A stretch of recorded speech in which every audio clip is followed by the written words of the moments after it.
नमस्कार. आपण पाहताय झी 24 तास टू द पॉइंट. आमच्या विशेष कार्यक्रमात आपल्या सगळ्यांचं पुन्हा एकदा स्वागत आहे.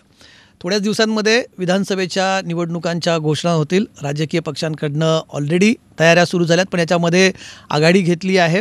आपले उमेदवार जाहीर करण्याची ती वंचित बहुजन आघाडीने. महाराष्ट्राच्या राजकारणात गेल्या काही वर्षांपासून वंचित फॅक्टर हा शब्द खूप प्रचलित झाला आहे. कारण वंचित फॅक्टर म्हटलं की वंचित कोणाचा खेळ बिघडवणार किंवा वंचित यावेळेस किती मोठी मजल मारण्याची चर्चा नेहमी होत असते.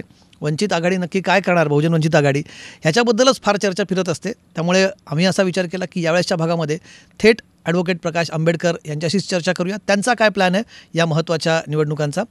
बाळासाहेब, खूप खूप स्वागत आहे.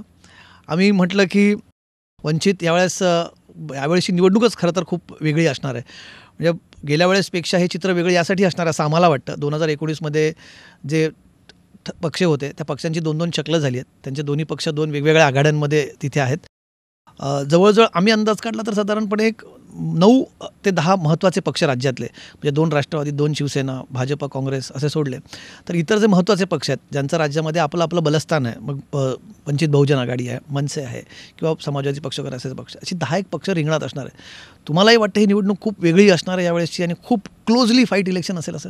मी असं म्हणेन की 1990च्या दरम्यान जी एक प्रोसेस सुरुवात झाली होती, राजकारणाचं सोशलायझेशन आणि उमेदवारीचं सोशलायझेशन जे चाललं होतं आणि त्याच्यामध्ये लोकसभेचं कॉम्पोजिशन बदलत होतं. त्याच्यामध्ये मंडल आलं.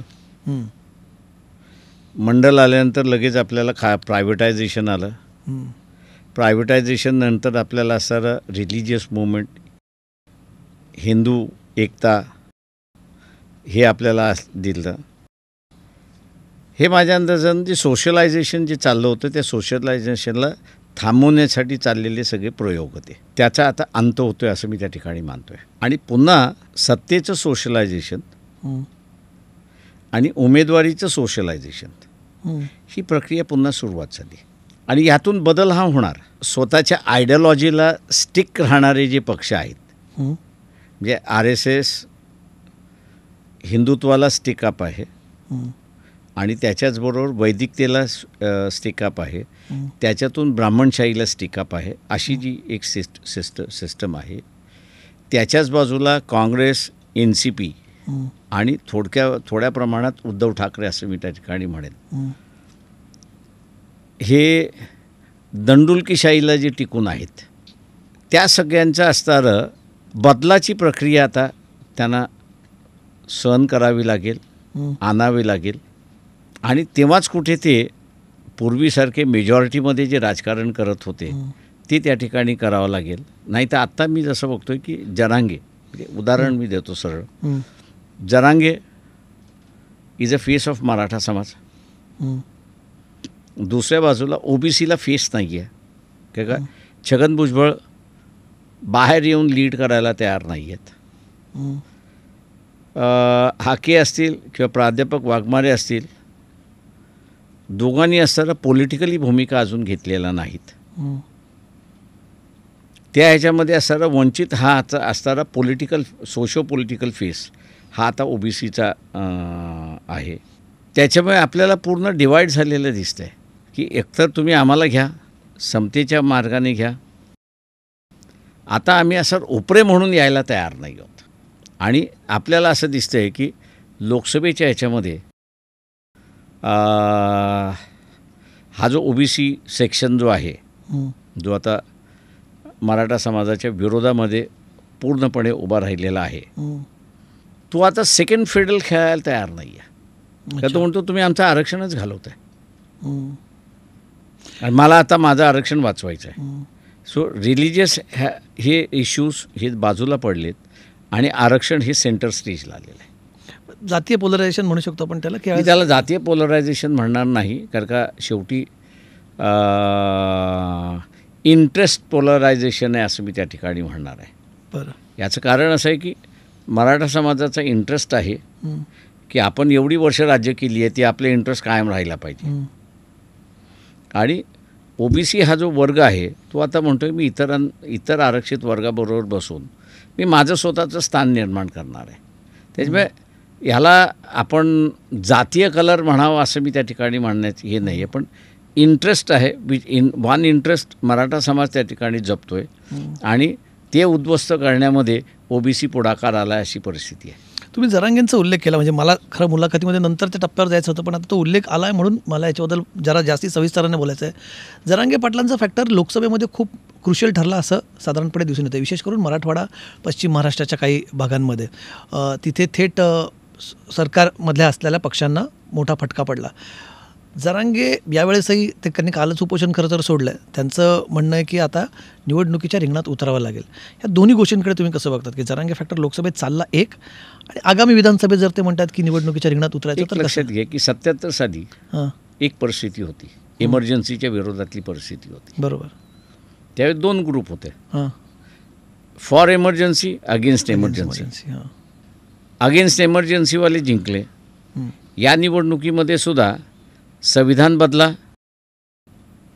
आणि संविधान वाचवा असे टीम्स होत्या. ज्यांनी संविधान वाचवा ही भूमिका घेतली ते जिंकले. आत्ता त्या इलेक्शनमध्ये जो आहे तो आरक्षणाचा मुद्दा हा कळीचा मुद्दा आलेला आहे. बरोबर. तो लोकसभेलाही होता ना बाळासाहेब? नव्हता.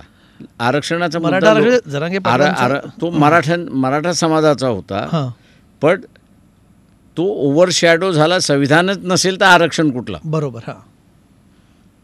बरोबर. आत्ताच्या ह्याच्यामध्ये संविधान, स्टेट असेंब्ली इलेक्शनमध्ये संविधान वाचवण्याचा मुद्दाच नाही. स्टेट असेंब्लीमध्ये इलेक्शन असं आहे की आता तुम्हाला मिळालेलं आरक्षण वाचवणं हा त्याच्यातला भाग आहे. तेव्हा ओबीसी असं म्हणतो की मला आरक्षण मिळालेलं आहे ते मला वाचवायचं आहे. माझ्या आरक्षणामध्ये इतर कोणाला घ्यायचं नाही आहे, मराठा समाजाला मला बिलकुल घ्यायचं नाही आहे त्या ह्याच्यामध्ये. आणि तो आता आपलं आरक्षण वाचवण्यासाठी निघालेला आहे. आणि दुसऱ्या बाजूस ओबीसी असं म्हणतोय की मला ओबीसीतून आरक्षण द्या, आणि त्याच्यासाठी त्याचे सगळे प्रयत्न चाललेले आहेत. तुम्ही आता यावेळेस तुम्ही जे उमेदवार जाहीर केलात, मी तुमची पहिली लिस्ट बघत होतो, त्याच्यामध्ये तुमचा फोकस हा जास्तीत जास्त ओबीसींना अकोमोडेट करण्यासाठी असेल? हो, आम्ही असं यावेळेस मॅक्सिमम नंबर ऑफ सीट्स या SC ST OBC आणि आदिवासी यांना देणार आहोत. याच्यामागे काय स्पेसिफिक तुमचं कारण तुम्ही कालपर्यंत तुम्ही एकदा जरांगेंना भेटून आला होतात, तुम्ही त्यांच्या मागणीचं आरक्षणाच्या मागणीचं समर्थन केलं. आम्ही असं गरीब मराठा समाजाला त्याचा न्याय मिळावा ह्या बाजूने आहोत. पण जरांगे जी मांडतात आहेत त्याला आमचा असणारा विरोध आहे. आणि त्यावेळेस आम्ही असणारा जरांगेंना सांगितलं होतं की तुम्ही तुमचं वेगळं ताट मागा, तुम्ही दुसऱ्याच्या ताटामध्ये जाऊ नका. आणि म्हणून आम्ही म्हणतो की मराठा समाजाला ओबीसीच्या कोट्यातून आरक्षण देणं हे गैर आहे, बरोबर नाही, आणि आम्ही त्या मागणी बरोबर नाही. ते आग्रही आहेत सगळे सोयऱ्यांच्या मागणीबद्दल, हैदराबाद गॅझेटबद्दल, बॉम्बे, त्यांच्या ज्या मागण्या आहेत त्या तुम्हाला रास्ता आता त्यांनी त्याच्यावर आम्ही असं उघड भूमिका घेतली की 55 लाख तुम्ही जे असं कास्ट सर्टिफिकेट इश्यू केलेत असे जे म्हटलं आहे ते पूर्णपणे बेकायदेशीर आहे, अनकॉन्स्टिट्युशनल आहे. मला जर असं कास्ट सर्टिफिकेट पाहिजे असेल आणि मला मी त्या कॅटेगरीमध्ये बसत असेल, मी अर्ज केला, डॉक्युमेंट जोडले तर मला ताबडतोब मिळतं. त्याच्यासाठी सरकारने पुढे येण्याची गरज काही आहे. पण जरांगे पाटलांच्या मागणीत ते म्हणतात की आता राजकीय भूमिका, म्हणजे बऱ्याचदा सध्याच्या सत्ताधारी पक्षाकडनं असा आरोप केला जातो की जरांगेंच्या मागण्या या पॉलिटिकली मोटिवेटेड आहेत. तुमचं काय ऑब्झर्वेशन? माझं म्हणणं असं आहे की मागणी कुठलीही पॉलिटिकल मागणीला ह्याचा पॉलिटिकल कलरच असतो त्या ह्याच्यामध्ये, परंतु एक वास्तव्य आपण असं विसरता कामा नये. आणि ते मी नेहमी म्हणत असतो, सोशल वास्तव्य आहे ते. पण जर पॉलिटिकल मागणी की ती राजकीय हेतूने प्रेरित किंवा अजून स्पष्ट बोलतो की राजकीय पक्षांनी समर्थित अशी आहे, असा त्यांची मागणी, असा बऱ्याचदा आरोप केला जातो. तुम्ही बघितलं असेल बऱ्याचदा. मी असं म्हणेन की कदाचित असेल, मी नाही असं म्हणत, आय डोंट डिनाय दॅट. पण सोशल वास्तव्य आपलं त्याच्यातलं विसरता कामा नये की मॅरेजेबल एज जे आहे मराठ्यांचे, म्हणजे लग्न करण्याचं वय जे आहे हे आता 30-32पर्यंत वाढायला लागलेलं आहे, आणि ते फार मोठं सळसळतं अशी परिस्थिती आहे. त्याच्यामुळे ही सोशल रियालिटी आपल्याला विसरून चालणार नाही. कारण नाव घेतलं तर बऱ्याचदा म्हणजे असंही आरोप केलं होतं की राष्ट्रवादी काँग्रेस, शरदचंद्र पक्ष पवार त्यांच्या मागे आहे, त्यांच्या आंदोलनात त्यांना फूस आहे आंदोलनाची. जरांगे, तुम्ही जरांगेंना भेटले? मी आता हे सांगतो की पहिल्यांदा हे आंदोलन देवेंद्र फडणवीसने चालू केलं, त्यांचा पाठिंबा आहे. बरं. असं सांगण्यात आलं. हं. देवेंद्र फडणवीसचं नाव काही दिवस चाललं. हं. दुसरं नाव जे पुढं आलं ते एकनाथ शिंदेचं नाव पुढं आलं की एकनाथ शिंदे सगळं असताना ते हे करतात आहेत ते ह्याच्यामध्ये. आणि आत्ता असताना आपल्याला दिसते की शरद पवार हे सगळं चालवतात आहेत अशी असणारी परिस्थिती आहे. मी एवढंच म्हणेन त्याच्यामध्ये की जनांगे पाटील यांनी इलेक्शन लढलं नाही त्यांनी सांगितल्याप्रमाणे, तर मग आम जनता निकष हाच काढणार की हे आंदोलन शरद पवारांनी चालवलेलं आहे, हा निकष त्या ठिकाणी निघेल. निवडणूक लढवली नाहीतर कारण का आता शरद पवारांची स्वतःची भूमिका आहे की जरांगे पाटील यांची मागणी योग्य आहे, ती सरकारने मान्य केली पाहिजे. फक्त ती मान्य करत असताना इतर लहान ग्रुप जे आहेत त्यांचे इंटरेस्ट आपण जपले पाहिजेत. म्हणजे एवढ्या दिवसानंतर शरद पवारांनी उघडपणे जरांगे पाटील यांना असणारा पाठिंबा दिलेला आहे. आणि त्यांनी दिलेल्या पाठिंब्याच्या बॅकग्राऊंडवरती जर जरांगेने निवडणुका लढवल्या नाही तर मग हाच स्टॅम्प बसणार आहे की हे सगळं आंदोलन जे आहे हे शरद पवारांनी उभं केलेलं आंदोलन आहे. तुम्हाला असं वाटतं की जरांगेने निवडणुका लढाव्यात? जो सोशो इकॉनॉमिक गरीब मराठ्याचा फॅक्टर जो आहे तो जर लक्षात घेतला तर त्यांनी निश्चितपणे इलेक्शन लढवल्या पाहिजेत. आणि गरीब मराठ्याला त्यांनी उमेदवारी दिली पाहिजे की ती देत नाही. म्हणजे इंडिया आघाडीतून मला न घेण्याचं कारण त्याच्यातलं एक कारण जरांगे ह्यांना तुम्ही रेकग्नाइज करा, गरीब मराठ्याला आपण असणारा उमेदवारी दिली पाहिजे, ओबीसीना आपण उमेदवारी दिली पाहिजे. आणि मायनॉरिटीज आपल्यासमोर मायनॉरिटीज येत असताना फक्त असणारा मुस्लिम मायनॉरिटीज येते त्या अर्थाने, पण ख्रिश्चन मायनॉरिटीज आपण कधी बघत नाही. जैन मायनॉरिटी आहे हा कधीच आपण त्याच्यामध्ये हे घेत नाही, किंवा ज्यू इथला असणारा मायनॉरिटी आहे ही आपण त्या ठिकाणी घेत नाही. तेव्हा ख्रिश्चन बुद्धिस्ट आहेच त्या ह्याच्यामध्ये. तर म्हटलं ह्यांना आपण असणारं म्हटलं अकोमोडेट करणारं केलं पाहिजे अशी असणारी परिस्थिती आहे. तेव्हा त्यांच्या लक्षात आलं की ह्याला घ्यायचं म्हणजे वन कास्ट पॉलिटिक्स जे काँग्रेस, NCP आणि उद्धव ठाकरे करतात. उद्धव ठाकरे पण करतात. येस. वन कास्ट पॉलिटिक्स म्हणजे फक्त मराठा सेंट्रिक राजकारण. वन कास्ट मराठा सेंट्रिक, पण तेही रिच म्हणजे माझ्या भाषेमध्ये बोलायचं झालं तर निजामी मराठा सेंट्रिक पॉलिटिक्स जे आहे त्याला छेद द्यावा लागेल. आणि तो छेद द्यायचा नसेल तर ह्यालाच बाहेर काढा. बरं. पण मग जरांगेंच्या तुम्ही दोन मुद्दे खरं इथे उपस्थित होतात. जरांगेंना जर तेव्हा रेकग्नाइज केलं असतं तर जरांगेंना विरोधी पक्षाचाच पाठिंबा आहे असं लोकसभेमध्ये तुम्ही लोकसभेला त्यांना रेकग्नाइज करा म्हटलं होते, पण मग विरोधी पक्षावरती थप्पा लागला असता की माझं म्हणणं लागण्यात त्याच्यामध्ये अर्थ काही आहे. शेवटी असं आहे की हा जो गरीब मराठ्याचा क्लास आहे, तुम्ही सोसायटी म्हणून आहात, तो मराठा आहे म्हणून तुम्हाला असणारा बाजूला करता येणार नाही.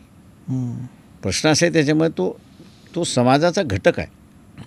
ठीक आहे, ॲग्रेसिव्हली आहे त्या ह्याच्यामध्ये. म्हणजे आमची OBC म्हणजे आरक्षण बचाव यात्रा निघण्या अगोदर माझ्या माहितीप्रमाणे 2,500 ते 2,500 ठिकाणी हा जो मायक्रो OBC जो आहे त्याच्यावरती हमले झाले होते, विच वेंट अनरिपोर्टेड. अच्छा. हो, घरं जाळण्यात आली, दुकानं जाळण्यात आली, त्याचं सामान फोडण्यात आलं, सगळ्यात फोडण्यात आलं. हा ॲग्रेसिव्ह मराठा समाजाने त्या ठिकाणी केलं, याच्याबद्दल दुमत नाही. पण मग आम्हाला लक्षात आलं की तुम्हाला हे जर शांतता करायचं असेल आणि हे जे ॲग्रेशन चाललेलं आहे ते जर थांबवायचं असेल, पाऊस असू द्या, आपल्याला असणारा आरक्षण बचाव यात्रा काढली पाहिजे. आणि मग त्या आरक्षण या बचाव यात्रेमध्ये आमचं जे स्लोगन होतं की जरांगे पाटील यांनी जी मागणी मागितलेली आहे की OBCतून आरक्षण द्या, म्हणजे मराठा समाजाला OBCतून आरक्षण द्या, वंचित बहुजन आघाडीने जशी भूमिका घेतली आहे की देता येत नाही, विरोध आहे, तसं इथल्या राजकीय पक्षांनी सुद्धा बोलावं. जरांगेंनी जर निवडणुकीच्या रिंगणात उतरायचं असेल तर मग काय त्यांनी करावं? आघाडी करून यावं? तुम्ही आघाडीचा विचार करताय? नाही, आम्ही आता जरांगे पाटील यांच्याबरोबर आघाडी करू शकत नाही, का ते एका कॅम्पमध्ये आहेत, आम्ही एका वेगळ्या कॅम्पमध्ये आहोत. आयडियॉलॉजिकली आरक्षणवादी जरी असलो तरी त्यांच्या मागणीला आम्ही पाठिंबा देऊ शकत नाही आणि ते आमच्या बरोबर येऊ शकत नाही का त्यांना कॉम्प्रोमाइज करावं लागेल. पण आघाड्या यावेळेस खूप आहेत. म्हणजे एक परवा अजून एक गेल्या आठवड्यात एक आघाडी झाली, महाशक्ती काय परिवर्तन आघाडी आपण बघितली. बच्चू कडू त्याच्यामध्ये आहेत, संभाजीराजे छत्रपती त्याच्यामध्ये आहेत, राजू शेट्टी त्याच्यामध्ये आहेत. तुम्हाला असं वाटलं नाही यावेळेस की एकला चलोरेच ठरवलं की आपणही अशा आघाडीसोबत आम्ही असं एकला जातच नाही आहोत. हेच तर मोठं सगळ्यात दुःख नाही की माध्यमं जी आहेत सगळीच माध्यम मी असं म्हणून मी एकाच कोणाला हे करत नाही. पण वंचितांच्या फोर्सला बदनाम करण्यामध्ये सगळे माध्यमं लागलेली आहेत वरपासून खालपर्यंत. कसं सांगतो ना तुम्हाला, ओबीसी प्लस आदिवासी असं मिळून जे असणारं वंचित जी आघाडी उभी करते त्याला तुम्ही आघाडी मान्यच करायला तयार नाही. तुम्ही म्हणता तुम्ही एकला चलो रे. माझं म्हणणं असं आहे की त्याच्यामध्ये जी गणितं तुम्ही मांडलेली आहे डोक्यामध्ये की पक्ष आले तर आघाडी. म्हणजे बघा शेवटी असं आहे म्हणून मगाशी मी म्हणालो की ओबीसी हा जो एक ब्लॉक आहे, हा ब्लॉक मुंडे त्याच्यानंतर म्हणजे गोपीनाथजी मुंडे, त्याच्यानंतर असणारं छगन भुजबळ, त्याच्यानंतर असणारं माझ्याच बरोबर जे इलेक्शन व्हायचे ते भाऊसाहेब फुंडकर. लोकांची अपेक्षा होती की प्रकाशराव तुम्ही ह्या सगळ्यांना घेऊन एकत्र करून एक आघाडी करा. मी त्यांना म्हणायचं दोघांची आघाडी करू शकतो, तिसऱ्याची आघाडी नाही करू शकत. आणि लोक म्हणायचे का तर म्हटलं गोपीनाथ मुंडे आणि भाऊसाहेब फुंडकर एकाच पक्षाचे BJP मधले आहेत आणि छगन भुजबळ जे आहेत ते राष्ट्रवादीमध्ये आहेत. त्याच्यामुळे त्यांनी सोडली आणि ह्यांनी सोडली तर म्हटलं मी आघाडी करू शकतो त्यांच्याबरोबर. हळूहळू आत्ता असणारं ओबीसी यांच्या लक्षात आलेलं आहे की ज्यांच्याबद्दलच्या आपण अपेक्षा बाळगलेल्या आहेत आणि आजही त्यांच्या आहेत की माझं म्हणणं असं आहे की छगन भुजबळ असतील किंवा आपले परळीतले आमदार मंत्री असतील धनंजय, हे दोघे एकत्र आले आणि आमच्याबरोबर बसले तर वी विल स्वीप महाराष्ट्र. पण ते बाहेर पडतील का? तुमच्याबरोबर $1 मिलियन क्वेश्चन. तुमच्याबरोबर त्यांनी पक्ष सोडून तुमच्या पक्षात यावं की त्यांनी असणारं ओबीसीचं असणारं संघटन करावं. आज असणारं दोघांशी माझा संपर्क आहे. दोघांनाही म्हणत असतो की ही स्पेस आपण घेऊ, काय म्हणतात त्यांनी हिंमत दाखवावी एवढंच फक्त माझं म्हणणं आहे. नाही त्यांच्याशी अधिकृत बोलणं झालं कधी किंवा हे तुम्ही सांगू शकत असाल तर? नाही काय प्रश्न असे काही गोष्टी सांगायच्या नसतात, काही गोष्टी नुसत्या हवेत सोडायच्या असतात. बाळासाहेब, निवडणुका तुम्ही 2019ला तुम्ही आघाडी केली होती MIM सोबत, कारण आघाड्यांचा विषय चालू आहे, तेव्हा प्रचंड यश मोठं मिळालं. म्हणजे यश तुम्ही एक खासदार तरी MIMचा आला होता महाराष्ट्रामधनं आणि बऱ्याच ठिकाणी वंचित आणि MIMच्या आघाडीला मोठं मतदान झालं होतं. 24ला ते रिपीट होऊ शकलं नाही असं आपण बघितलं. म्हणजे MIM नसल्यामुळे आपण म्हणायचं मुस्लिम मतदान एका साईडला गेलं म्हणायचं की मग कुठेतरी तुम्ही कमी पडला त्याच्या. मी असं म्हणेन की आम्ही असं कोंबडी शिजवली, तुम्ही असं म्हणा की संविधान बचाव या आमच्याच रॅल्या झाल्या सगळ्या. हे कुठेही नव्हते. हे एवढे घाबरलेले होते की मोदी हा शब्दसुद्धा वापरायला शरद पवार तयार नव्हते. ते आजही नाही आहेत. बरं, टीका मोदींवरती नाही आहे. आम्हीच एकटे होतो की ज्यांनी निर्भयपणे अख्खं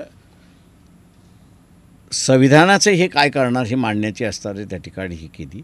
पण हे आता वोट कॅच व्हायला लागले हे जेव्हा लक्षात आलं. त्यांची आघाडी मोठी होती मान्य आहे मला. त्या मोठ्या आघाडीमध्ये त्यांनी उचलला आणि आम्ही शिजवली कोंबडी त्यांनी खाल्ली. पण तुम्ही त्यांच्यासोबत राहिला असतात तर मग तो त्या कोंबडीचा तुम्हाला आस्वाद घेता आला असता. असं आहे की याच्यावरती काँग्रेसवाल्यांनी विचार करणं सगळ्यात महत्त्वाचं आहे. याचं कारण ते जर मी त्याच्या आधी जातो की एक 8 महिने अगोदर माझं स्वतःचं एक असेसमेंट होतं की या इंडिया आघाडीबरोबर आपण जर बसलो, म्हणजे मी जरी ऑल इंडियाचं राजकारण करत नसलो तरी एका काळी करून बसलेलो आहे. त्याच्यामुळे मला राज्य मतदारसंघ बऱ्याच चांगल्यापैकी अजून माहिती आहेत असं मी त्या ठिकाणी क्लेम करतो. त्या जोरावरती असं मी म्हणालो होतो की ह्यांनी जर मला घेतलं बरोबर तर यांच्या जोरावरती BJPला 220वरती मी जाऊ देणार नाही. कुठे बिनस? याचं कारण असं आहे की मी नातू आहे, त्याच्यामुळे पॅन इंडिया अपील आहे. फक्त ते वापरायचं की न वापरायचं एवढंच फक्त माझं आहे. मी आता ते बरोबर घेतलं असतं तर कदाचित ते सक्सीड झालं असतं असं म्हणतो. मला न घेण्यामध्ये आमचं नुकसान झालं का? 100% नुकसान झालं. तुमचं झालं आहे, तुम्ही मान्य करता? मान्य करतो आहे आम्ही. त्याच्यामध्ये हे नाही की आमचं नुकसान झालं. याचं कारण की आम्हाला मिळालेली मतं आम्ही रिटेन करू शकलो नाही.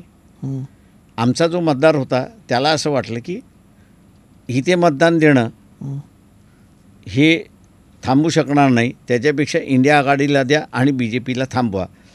हे घडलं. पण आमच्यापेक्षा जास्त नुकसान कोणाचं झालं तर काँग्रेसचं झालं. याचं कारण, आणि हे अजून कोणीही त्याच्यामध्ये लक्षात घेत नाही आहे, अजून 20 जागा समजा 20 जागा BJPच्या कमी झाल्या असत्या तर ते पोझिशनमध्ये होते मोदी प्राईम मिनिस्टर होणं, चंद्राबाबू नायडू आणि नितीश कुमार यांनी हिंमत केली नसती जाण्याची, आणि Rahul Gandhi would have been the prime minister.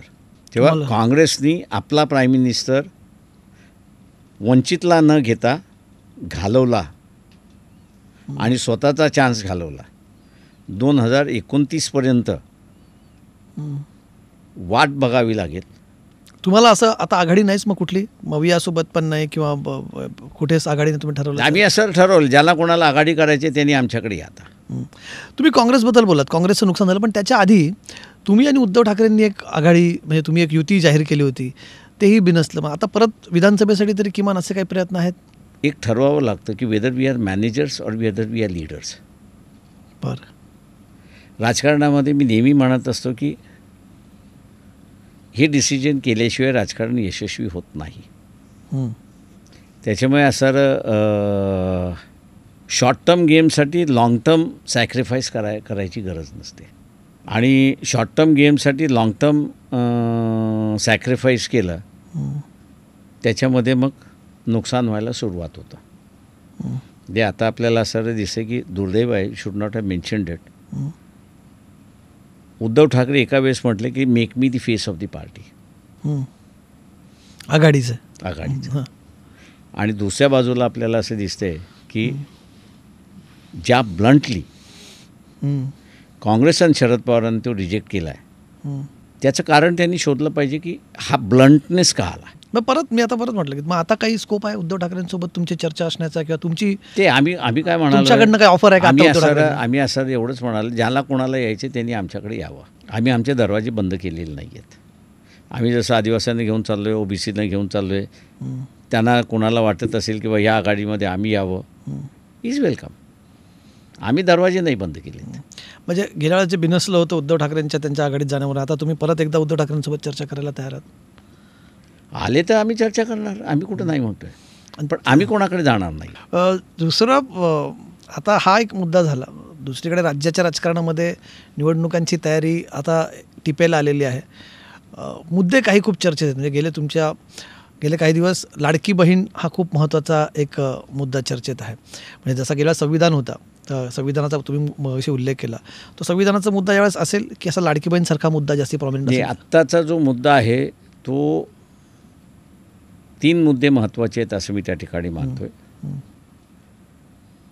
लाडकी बहिणीचा मुद्दा हा शिवाजी महाराजाचा पुतळा पडेपर्यंत सगळेच घाबरले होते, मान्य करतो त्याच्यामध्ये.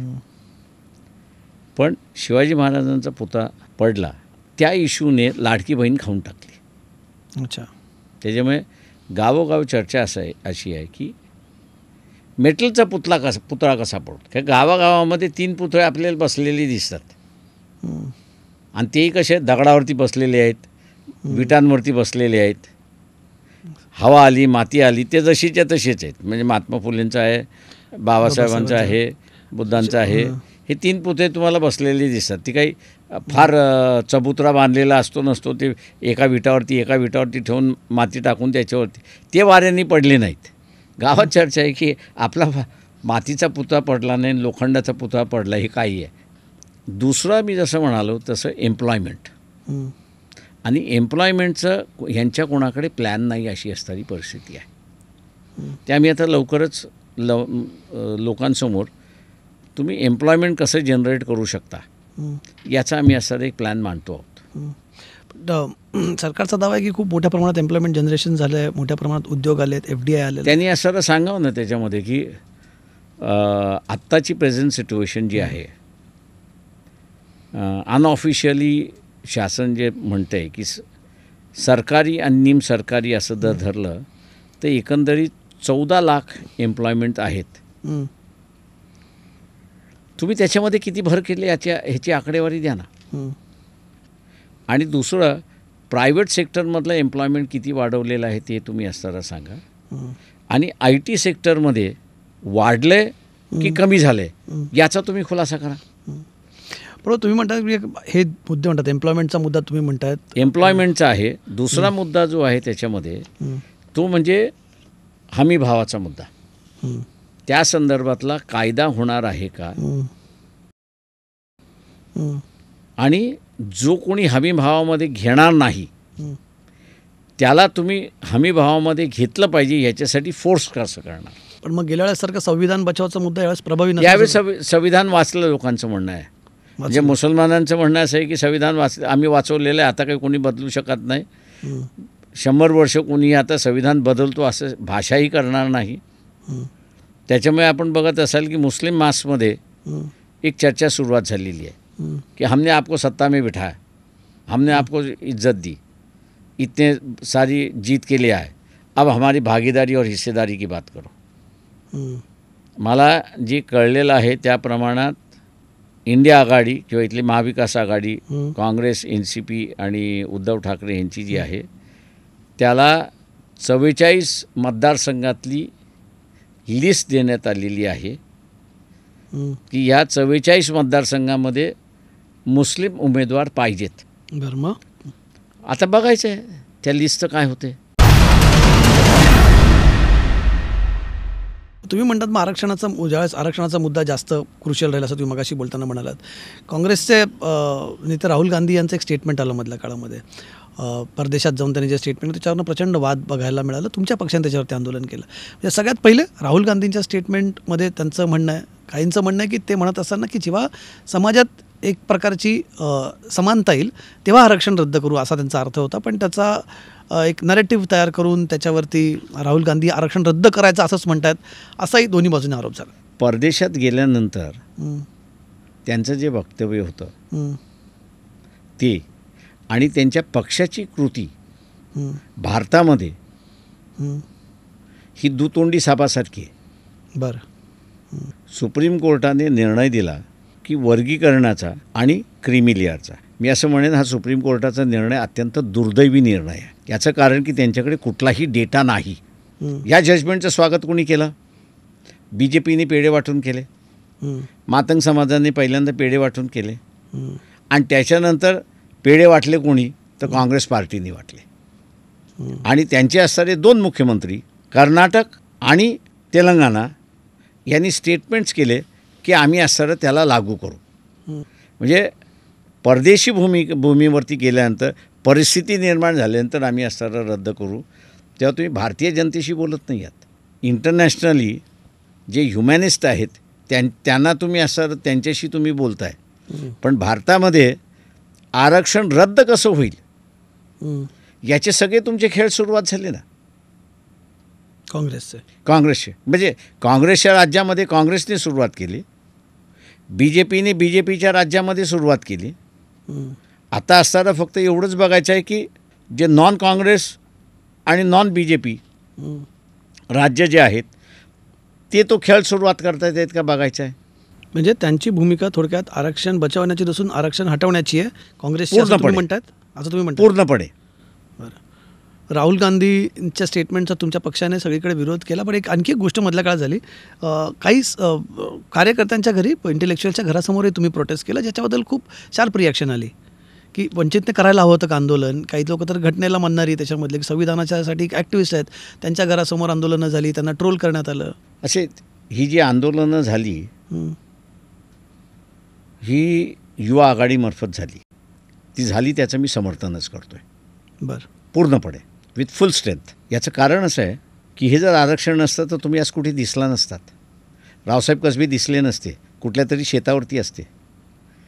दवी पवार दिसले नसते, दया पवार दिसले नसते, यशवंत मनोहर दिसले नसते. ते कोणाच्या तरी शेतावरती काम करत होते. तुम्हाला आरक्षण मिळालं म्हणून तुम्ही असताना आलात. तुम्ही हुशार आहात, नाही असं नाही, पण एवढे हुशार नाहीत की तुम्ही जनरल क्लासच्या पुढे आहात. जनरल क्लासमध्ये असताना 90% होते तर तुम्ही 80% होतात. मेरिटोरियस लिस्टप्रमाणे गेलात तर तुम्ही बाद होतात. आरक्षण होतं, त्या आरक्षणामध्ये तुम्ही पहिले होतात म्हणून तुम्हाला असणारं बेनिफिट मिळाले. या पोरांची मागणी काय होती की एकतर तुम्ही चुकलात असं कबूल करा आणि आरक्षणवादी आहात आणि म्हणून राहुल गांधी चुकलाय हे तुम्ही म्हणा, काँग्रेस चुकली आहे हे तुम्ही म्हणा. आणि ती नवीन जनरेशन असं म्हणतंय की तुम्ही आमच्याकडे बघतच नाही आहात, तुम्ही स्वार्थी झालेला आहात. तुम्ही जसं तुमच्या मुलाशी ऑनेस्ट नाही आहात तसं तुम्ही आमच्याशी सुद्धा ऑनेस्ट नाही आहे. अशा ठिकाणी आंदोलन करणं हे गैर आहे असं मी त्या ठिकाणी मानत नाही. ट्रोलिंग झालं त्याच्याबद्दल मी त्याच्यामध्ये गैर काहीच मानत नाही आहे. समर्थन तुम्ही स्वार्थी आहात, मी शब्दप्रयोग करणार नाही आहे तो, पण तुम्हाला त्याच्यापेक्षा पण नामदेवचा भयानक शब्द आहे तो मी वापरणार नाही. ही दलाली जी आहे या दलालीच्या विरोधात असताना लोक उठले. मला म्हणजे आपण बऱ्यापैकी सगळ्या राजकीय विषयांवरती बोललो. मला काही व्यक्तिगत गोष्टींबद्दल बोलायचं. व्यक्तिगत म्हणजे अगदी खाजगी प्रश्न विचारत नाही, विचारलं तरी हरकत नाही, काहीच नाही आहे. तुम्ही मगाशी ना एक इंटरेस्टिंग उल्लेख केला की माझ्याकडे आडनाव आहे, म्हणजे मी बाबासाहेबांचा नातू आहे. म्हणजे अनेकदा जेव्हा आम्ही आता इतकी वर्ष पत्रकारिता करतो आणि बघतो की महाराष्ट्रात जी मोठी नावं आहेत, म्हणजे देशामध्ये जी महाराष्ट्राने दिलेली देशाला नावं आहेत, अनडाऊटेडली बाबासाहेबांचं नाव सगळ्यात मोठं आहे. म्हणजे आजही देशभरामध्ये ज्या प्रकारची मुवमेंट आहे किंवा एक स्पेस आहे त्या राजकारणाला, आंबेडकर आडनाव असताना बाबासाहेबांची म्हणजे आपण ब्लड लेगसी असताना, बाकी तर वैचारिक लेगसी आहेच आपण म्हणूया, पण घरातली व्यक्ती असताना प्रकाश आंबेडकरांचं राजकारण कधी भरू शकलं नाही असं अनेकांचं म्हणणं आहे की ते देश पातळीवरती ते खूप मोठे नेते होऊ शकले असते, कदाचित मोठी मोठी पदं त्यांना मिळाली असती. तुम्ही कधी विचार करतात तेव्हा काय वाटतं बाळासाहेब की का होऊ शकलं नाही? माझं म्हणणं असं आहे की मी जे काही व्ही पी सिंगांचं जे काही राजकारण होतं ते आमच्या तिघांजणांचं राजकारण होतं आणि मी ते जाहीर कबूल करायला तयार आहे. शरद जोशी, दत्ता सामंत आणि प्रकाश आंबेडकर. त्याच्यामुळे ते राजकारण मी बघितलं आणि उभं केलं. त्याच्यामुळे नॅशनल पॉलिटिक्स मी मगाशी जे म्हणालो, आज तर मी सीझन्ड आहे, त्यावेळेस मी रॉ होतो. रॉ असताना आम्ही राजीव गांधीला असताना त्या काही आम्ही असताना चॅलेंज केला आणि बोफोर्स या मुद्द्याला धरून एक पूर्ण आंदोलन उभं झालं. तुम्ही म्हणालात की ह्या सगळ्यांसोबत म्हणजे तुम्ही नावं घेतली, व्ही पी सिंग, चंद्रशेखर, देवेगौडा वगैरे, या सगळ्या मंडळींसोबत तुम्ही राष्ट्रीय राजकारणात तेव्हा तुम्ही नौखे होता तेव्हा, पण या सगळ्यांना मोठी मोठी तिथे पदं मिळाली, पंतप्रधान झालेत ही मंडळी. तुमच्याकडे तुम्ही त्याच्यात हायरिरीने पुढे असतानासुद्धा तुम्हाला त्या राजकीय व्यवस्थेमधले जी पदांचं महत्त्व आहे ते त्याचा तुम्हाला कधी स्पर्श झाला नाही, तुम्हाला ते पद मिळू शकलं नाही किंवा तुम्ही त्यात मोठं नाव करू शकला नाही. तुम्ही दुसरा उल्लेख केला मायावतींचा. एक सांगतो, मला दोन्ही राजीव गांधीच्या मंत्रिमंडळातलं सुद्धा 84-85ला मला ऑफर होती. बरं, काय म्हणून मंत्रिमंडळातली, पण I was committed to V P Singh आणि ह्या सगळ्या ह्याच्यामध्ये. त्याच्यामुळे मी त्यांना हात जोडून सांगितलं की नाही आहे. विश्वनाथ प्रताप सिंगाचं सरकार ज्यावेळेस आलं त्यावेळेस मला सुद्धा ऑफर होती की जॉईन दी मिनिस्ट्री, तीही मी नाकारली. तुम्हाला हेल्म ऑफ अफेअर्सवरती राहायचं असेल तर you can be secondary, you have to be number one. पण सुरुवात कुठेतरी करायला लागेल ना, you have to start somewhere to reach somewhere. Basically मंत्री म्हणून स्टार्ट हे म्हणून मी तुम्हाला म्हटलं ना, महाराष्ट्रामध्ये बाबासाहेब पण मंत्री होते, महाराष्ट्र पण बाबासाहेब पण मंत्री झाले होते पहिल्या मंत्रिमंडळामध्ये. काय प्रश्न असा आहे की त्यावेळेस त्यांची गरज होती. He was not ready to become the law minister. हे तुम्हाला माहिती आहे का? त्यांनी म्हटलं संविधान झालं, माझं झालं, आणि त्याच्यानंतर सगळे म्हटले म्हणजे राजेंद्र प्रसादपासून हे आम्हाला कोण करणार आहे, we want to here to implement it. तो म्हटलं माझ्या नेहरूंचे खटके उडणार त्या सगळ्या ह्याच्यामध्ये, कारण का आपल्याला दिसतंय की, आणि तेच आपल्याला दिसतंय त्याच्यामध्ये की तो असणारा इश्यू होता. मी तिथलं एकच त्याच्याबद्दल असणारं हे सांगतो की पॉलिटिकल पार्टीज ज्यावेळेस तुम्ही चालवता, तुमची ऑर्गनायझेशन आणि म्हणून तुम्ही म्हणत असाल की 2 नावं, एक बाळासाहेब ठाकरे आणि कांचीराम यांची आजही नावं घेतल्या जातात. व ते हे सरकारी याच्यामध्ये होती का? मनोहर जोशीचे नाव राहतं का? नाही. आहे का मनोहर जोशीचं नाव कुठे? त्याचं नेहमीच एक हे असतं की तुम्ही सत्तेमध्ये ज्यावेळेस जाता त्यावेळेस ऑलवेज इट्स अ कॉम्प्रोमाइज. आणि तुम्हाला सत्तेमध्ये जायचं असेल तर मग you must be in a dictating position. तुम्ही डिक्टेटिंग पोझिशनमध्ये नसाल तर तुमच्या हाताला काहीच लागत नाही. पण म्हणजे बाळासाहेबांना मी असं अर्थ काढायचा की बाळासाहेबांना किंग न होता किंग मेकर व्हायचं आहे. तुम्ही काही अर्थ करा. यावेळेस काय तुम्ही सगळीकडे निवडणुका लढता, यावेळेस पुन्हा तुमची इच्छा आहे विधानसभेत लढायची? तुम्ही जसं लोकसभेत विधानसभेमध्ये कधीच लढलो नाही. म्हणजे माझे यावेळेस विचारतो का? यावेळेस नाही. मी आता सांगतो की माझा बाळापूर मतदारसंघ जो आहे, मी त्या मतदारसंघामध्ये 30-35 हजाराच्या लीडवरती होतो. त्याही वेळेस मला कधी मोह झाला नाही की मी लढावं. लोकसभा ही मी टार्गेट ठेवली की आपण लोकसभात लढवणार, विधानसभा लढवणार नाही. त्याच्यामुळे यावेळेसही मी असं नाही. कार्यकर्त्यांचा आग्रह असेल तर किंवा घरातनं कोणी लढवणार? सुजात लढतील? सुजात आंबेडकरांची इच्छा लढायची? नाही, त्याची नाही आहे. यावेळेस शेवटचं म्हणजे पुन्हा तो प्रश्न तुम्ही त्याचा बऱ्याच वेळा उत्तर दिलं, पण जेव्हा तुम्ही लढत नाहीत, वेगळे लढतात, तर तुमच्यावरती वारंवार मग आरोप लागतो. तो प्रश्न नेहमी झाला की तुमच्यामुळे मतांचं विभाजन होतं आहे, त्याच्यामुळे कुठेतरी सत्ता पक्षाला फायदा होता. वारंवार आरोप लागेल. यंदाही विधानसभेत तुम्ही वेगळे लढतायत, यंदाही तुम्हाला पुन्हा त्याच आरोपांना उत्तर द्यावं लागलं. प्रश्न असा आहे, माझं म्हणणं असं आहे की मी एवढे दिवस बोललो नाही, पण तुमच्या चॅनलवरती पहिल्यांदा बोलतो. बोला. काँग्रेसवाल्यांनी उत्तर द्यावं की सोनिया गांधीची इन्क्वायरी झाली, राहुल गांधीची इन्क्वायरी झाली, FIR दाखल झाले, केसेस का प्रॉसिक्यूट होत नाही आहेत. मग मी आरोप करायचा की युवायांनी तुम्ही आता मागच्या लोकसभेमध्ये तुम्हाला मोदींनी असताना वंचितला घेऊ नका असं मी आरोप करायचा का? डिस्ट्रॉय करायला म्हटलं ना मी, बसलो एकदा, मग कोणी किती असू द्या त्याला मी पूर्ण डिस्ट्रॉय करू शकतो. तेवढी बाबासाहेबमुळे मला बुद्धी आहे. पण एक गोष्ट मला नरसिंहराव यांच्याकडून असं फार चांगल्या रीतीने त्यांनी आम्हाला समजावून सांगितलं की आम्ही यंग टर्क्स होतो 90 साली पार्लमेंटमध्ये, तेव्हा सुखरामला आम्ही टार्गेट केला आणि आम्ही जे यंगर होतो सगळे ऑल पार्टीजमधले, त्यांना त्यांनी असं बोलवलं आणि त्यांनी असं म्हटलं की मला तुमच्याशी बोलायचं आहे. म्हटलं ठीक आहे, तुम्ही ह्याच्या विरोधात आंदोलन, त्याच्या विरोधात आंदोलन केलं, त्याच्या विरोधात आंदोलन केलं, त्याच्या विरोधात आंदोलन केलं. तुमची डिमांड आली की ह्यांना काढला आम्ही. म्हटलं समजा ते म्हटले असे 30-40 जणं आपण काढून टाकले त्या सगळ्या ह्याच्यातून, तुम्ही नेमकं काय करता एवढं मला सांगा. तर म्हटलं करप्शन आम्ही बाहेर काढतो आहे. ते म्हटलं ह्यांना काढल्यानंतर करप्शन थांबणार आहे का? पण ज्यांनी करप्शन करायचं ठरवलेलं आहे असं जरी असला तरी तो बदमाश नेता आहे का? की राजकारणासाठी लागणारं तेवढंच कमवतो आहे आणि तेवढंच करतो आहे, खातो आहे, पितो आहे आणि हे करतो आहे आणि कार्यकर्त्याला देतो आहे असं आहे का? त्याच्याकडे होर्डिंग चाललं आहे का? तर म्हटलं होर्डिंग तर नाही दिसलं, पण हे आहे. ते म्हटले ठीक आहे, हा एक झाला. दुसरं ते म्हटले तुम्ही साध्य केलं काय? ते म्हटलं आमच्या काही लक्षात येत नाही, करप्शन आमचा मुद्दा होता. ते म्हटले दुसरं तुम्ही काय केलं ते मी सांगतो. तुम्ही या देशातली पॉलिटिकल लिडरशिप संपवत आहे. लीडरशिप जनरेट होत असेल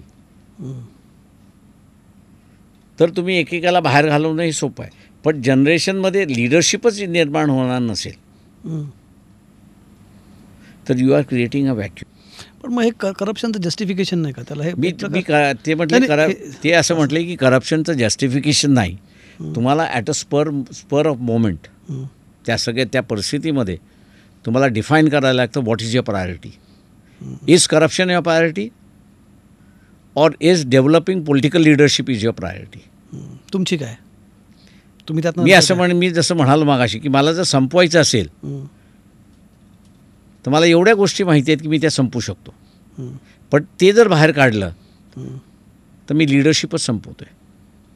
I am again creating a vacuum. असं तर अवघड होऊन जाईल, पण ठीक आहे, म्हणजे कारण हा मुद्द्यावर आपण खूप वेळ चर्चा करू शकतो खरं तर. ते ह्या मुद्द्यावरती आता आपण मुद्दा- खर्च हे करू शकतो. आणि वेगळी तिथे चर्चा. माझ्या अंदाजानं आज उदाहरणार्थ आजच्या तुमच्या उत्तर द्यायचं झालं, हम्म. फायर क्वेश्चन करतो आणि you answer me within second. ठीक आहे.